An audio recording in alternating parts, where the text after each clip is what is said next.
मौलिक अधिकार और 21 महालक्ष्यों वाला अद्भुत भारत मिल रहा है, जिसमें बटन दबाने पर आपकी एफआईआर दर्ज करने के लिए एक वॉलंटियर आपके घर पहुंच जा रहा है, जहां पर नए कानून में यह प्रावधान कर दिया जाएगा कि झूठी एफआईआर दर्ज करना, झूठे कथन देना, पुलिस के द्वारा एफआईआर की तारीफ करते हुए कपोल कल्पित कथन खुद लिख लेना, झूठी विवेचना करना और वकील के द्वारा झूठी जिरह करना परजरी के जघन्य अपराध होंगे।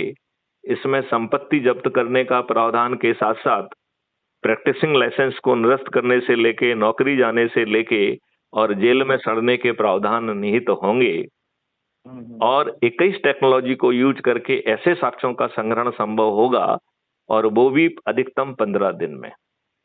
आज जो हम वर्षों वर्ष 30, 35, 40 वर्ष कोर्ट कचहरी के चक्कर लगाते हैं, फिर अधिकतम 30 दिन में बिना कोर्ट कचहरी जाए आपको distributed video based trial system से न्याय मिलेगा। तो ऐसा अद्भुत भारत शारदा जी चाहिए या नहीं चाहिए? बिल्कुल, सबको चाहिए। तो फिर अब जो है वो उस चक्कर में मत रहो कि एनआईटी रायपुर के लोगों को, इसको, बैचमेट को, इस सबसे हटो, क्योंकि वो लोग जो है जब उनमें वो चिंतन आ जाएगा तो वो करेंगे। अब आप फालतू की बातों पे चर्चा में समय लगा रहे हैं।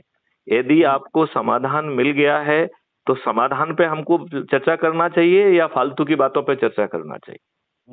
या फालतू की बातों के साथ साथ कम से कम समाधान को भी 10-15 मिनट का समय तो मिलना चाहिए ना। तो आप इन दस्तावेजों को चाहें तो अपने ग्रुप में भी शेयर कर सकते हैं, क्योंकि मैं शेयर करता हूं तो वो मेरा कहलाता है, लेकिन आप शेयर करेंगे तो उसमें ज्यादा वजन बनेगा।